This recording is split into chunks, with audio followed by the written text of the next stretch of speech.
सुप्रभात बच्चों, हमारा 8th क्लास अपन यहाँ तक हो गया, अपने पार्ट 8 तक हो गया ना।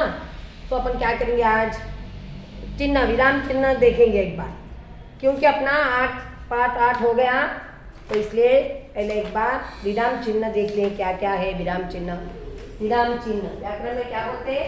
विराम चिन्ह। विराम चिन्ह मतलब क्या है, इसको क्या बोलते हैं? जैसे एक एक कर देखो, क्या है ये? इंग्लिश में कामा बोलते हैं ना, इसमें क्या बोलते हैं? अर्ध विराम। क्या बोलते हैं इसको? यहाँ इनमें बताया गया है, इसके अल्प विराम भी बोलते हैं, अर्ध विराम बोलते हैं। अल्प विराम, इसमें वो पूर्ण विराम। ये क्या है? पूर्ण विराम। ये योजक लाइन, ये इसको इन्वर्टेड कामा बोलते हैं ना इंग्लिश में। इसको क्या बोलते हैं? उद्धरण चिन्ह। क्या बोलते हैं इसको? उद्धरण चिन्ह। ये इसमें आदि बोधक और ये प्रश्नवाचक चिन्ह। तो हमको कोई 3-4 नाम बोलना है, जैसे राम, गोपाल, कृष्णा, सब लोग खेल रहे हैं, ऐसे बोलते हैं ना, तब हम उसको ये अल्प विराम लगाना, अर्ध विराम लगाना, समझ में आया? और ये पूरा वाक्य, अब देखो जैसा राम ने सब्जी लाई, राम ने क्या लिखना है इधर? टमाटर, है ना? 2-3 सब्जी लाई तो काम आना, मिर्ची, हाँ, और मेथी। अब और लिखना, और गोभी, है ना, आदि सब्जी लाए। तो ऐसे वाक्य को हम क्या लगाना? अल्प विराम लगाना। समझ में आया? इसको बोलते हैं अल्प विराम।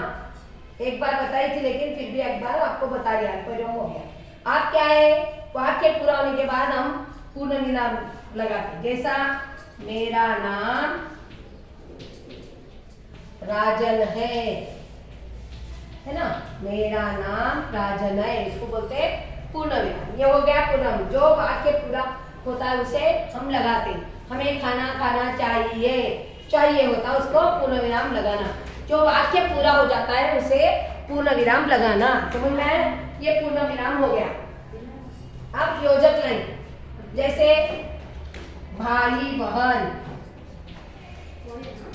बहन बाहर गए, ऐसा लिखते हैं ना, तो बीच में योजक लाइन है। धीरे धीरे जाना, तो धीरे धीरे भी बीच में योजक लाइन आना कंपल्सरी है, इसको लगाना जरूरी है। धीरे धीरे, जल्दी जल्दी, हमें जल्दी जल्दी पाठशाला जाना है ना। तो ऐसे जो बीच में योजक लाइन आता है उसका उपयोग इसमें किया जाता है, योजक लाइन। ये हो गया योजक लाइन। अब उद्धरण चिन्ह कैसे है? इंपॉर्टेंट वर्ड्स को, जैसे गांधी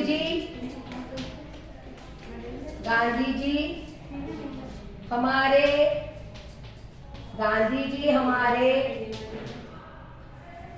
राष्ट्रपति, है ना, राष्ट्रपिता, बताओ, राष्ट्र के पिता। जब हम क्या करते हैं इसको, ये मुख्य शब्द है, तो महत्वपूर्ण शब्द है ना, इसलिए इसको हम ऐसा लगाते हैं, राष्ट्रपिता है ना। तो ये इसको हम इन्वर्टेड कामा लगाते हैं, इसीलिए हम जो शब्द महत्वपूर्ण होता है उसे हम इन्वर्टेड कामा लगाते हैं, उसको बोलते हैं उद्धरण चिन्ह। क्या कहते हैं? उद्धरण चिन्ह, है ना।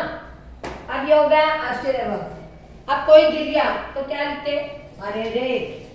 अरे, ऐसा लगाना। फिर अरे ये क्या हुआ? गिर गए तो कोई बोलते ये क्या हुआ, तो बोलते। फिर और एक शब्द को, ऐसा शब्द को लगाना, उसको बोलते इसमें आदि बोधक।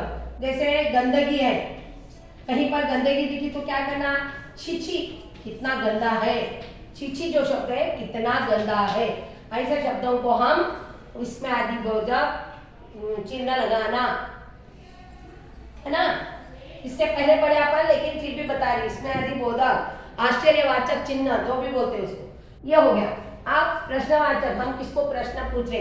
आपका नाम क्या है, तो लास्ट में क्या लगाना, प्रश्नवाचक लगाना पूर्ण होने के बाद। वहां पर पूर्ण विराम नहीं आता क्योंकि हम उसको प्रश्न पूछे, आप कहाँ जा रहे हो, जब भी प्रश्नवाचक चिन्ह आता, क्वेश्चन मार्क, हाँ तुम किधर जा रहे हो, आप क्या खा रहे हो, आप क्या कर रहे हो, ऐसे जो प्रश्न पूछते हैं जब हम प्रश्नवाचक चिन्ह लगाना, उसको बोलते हैं इंग्लिश में प्रश्नवाचक, क्वेश्चन मार्क बोलते हैं ना। तो ऐसे हम ये इंपॉर्टेंट है अपने को। फिर एक बार बोलते देखो, अल्प विराम, पूर्ण विराम, योजक लाइन, उद्धरण चिन्ह, विस्मयादिबोधक, नहीं तो आश्चर्यवाचक चिन्ह और प्रश्नवाचक चिन्ह। ये हमको हमारा पाठ पढ़ते समय या अनुच्छेद लिखते समय या निबंध लिखते समय या उत्तर लिखते समय हमको बहुत ही जरूर होता है। इन विराम चिन्हों का हमें बहुत जरूरी है। अगर नहीं लिखे तो हमारे वाक्य के बाद नहीं लगाए तो हमारा गलत हो जाता है। समझ में आपको? तो ये जरूरी है आपको कि विराम चिन्ह लगाना बहुत जरूरी है। और हाइपर भी देखो, अनेक वचन है तो हम हाइपर क्या करना, बिंदी लगाना। और रेस्पेक्टेड वर्कर, गांधी जी हमारे राष्ट्रपिता है, हाइपर बिंदी आना। राम और गोपाल दोनों मित्र हैं, दोनों है ना, उधर अनेक वचन है वहां पर भी आता। अगर एक है राजू आ रहा है उसको नहीं आता, एक ही वचन है, राजू एक ही है ना, तो इसलिए एक वचन को नहीं आता। जब कहाँ आता है पर बिंदी, जब हमें रेस्पेक्टेड वर्ब और अनेक वचन है तब हमको हाइपर बिंदी आना चाहिए। अब देखना अनेक वचन किधर है। और मैं पर हम कभी भी मैं लगते हैं उस पर क्या आना, कभी भी बिंदी आना, बिंदी के बिना नहीं लिखना। और एक नहीं, हम कभी नहीं यूज करते, वहां पर हमारे को नहीं पर बिंदी देना जरूरी है। ये आप बहुत याद करते हुए लिखना अभी से सीखे तो अब 10th क्लास तक हम अच्छा लिख सकते हैं। अनेक वचन पर बिंदी और मैं पर बिंदी, नहीं पर बिंदी आना और पूर्ण विराम, ये सब विराम चिन्ह जरूर लगाना। नहीं तो हमारा लिखने पर भी, इतना सुंदर लिखने पर भी हमारा वो वाक्य या अनुच्छेद जो भी लिख रहे हमारी गलती हो जाती है, उसको सुंदर दिखाई नहीं देता है ना। जैसे अपन लेख लिखते हैं, अनुच्छेद लिखते हैं, निबंध लिखते हैं या किसी पर का चरित्र लिखते हैं, तब हमको ये सब विराम चिन्ह और सुंदर लिखाई देना और बिंदी लगाना। और देखो जैसा हंसना, हाँ पर चंद्र बिंदु है ना, हंसना। और क्या, चांद पर भी बिंदी आना, खाली बिंदी नहीं देना। चंद्र बिंदु हो तो आधा चांद और ऊपर बिंदी देना, ये बहुत जरूरी है।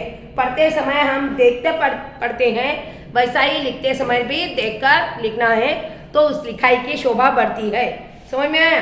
देखो अभी तक दिए, लीजिए महाराज, आप इसे रख लीजिए। देखो ये इंपॉर्टेंट वर्ड है, इसलिए अपन उद्धरण चिन्ह लगाए। देखो पन्ना नंबर 9 पर है ना, मैं राजा हूँ, राजा, यहाँ पर राजा ऐसा बोलते हैं, राजा ऐसा एक आदमी दिखा तो तुम वो राजा बोलते, तुम राजा है ऐसा बोले ना। जब ये विस्मयादिबोधक आता और वो इंपॉर्टेंट शब्द बोले, मैं तुझे गरीब लगता हूँ, ये हो गया क्वेश्चन मार्क। और ये पूरा वाक्य इंपॉर्टेंट है बोल के वहाँ पर क्या लगाए, उद्धरण चिन्ह लगाए। समझ में आया ना? तो वैसा ही देखो, मैं राजा, ये भी उद्धरण चिन्ह, ये भी वो उत्तर दे रहा, वो भी इंपॉर्टेंट है। बेटा, यहाँ पर उद्धरण चिन्ह लगाए। बेटा बोलते हैं, बेटा इसको एक कोई भी लड़का दिखे तो उनको बेटा बोले तो एक वंडरफुल है। मुझे देना, क्यों देना चाहते हो, ये क्या है, प्रश्नवाचक चिन्ह, यहाँ पर भी बताएंगे। तो यहाँ पर भाई, तो किसी को भी अपन हमारे भाई न होते हुए भी भाई बोले ना, इसलिए यहाँ पर भी विस्मयादिबोधक आता। आप कहाँ जा रहे हो, आप क्या कर रहे हो, प्रश्नवाचक। तो इसे देखो, इसे तो किसी गरीब को दे दो ताकि उसका पेट भर सके, ये भी इम्पोर्टेंट है। किसी अच्छे व्यक्ति को या किसी गरीब व्यक्ति को या किसी ज़रूरतमंद को दे दो तो वो हमें, वो भी अपना उसका पेट भी भर जाएगा और वो हमें याद करें। तो ये इम्पॉर्टेंट वर्ड है, इसलिए इसको उद्धरण चिन्ह लगाए।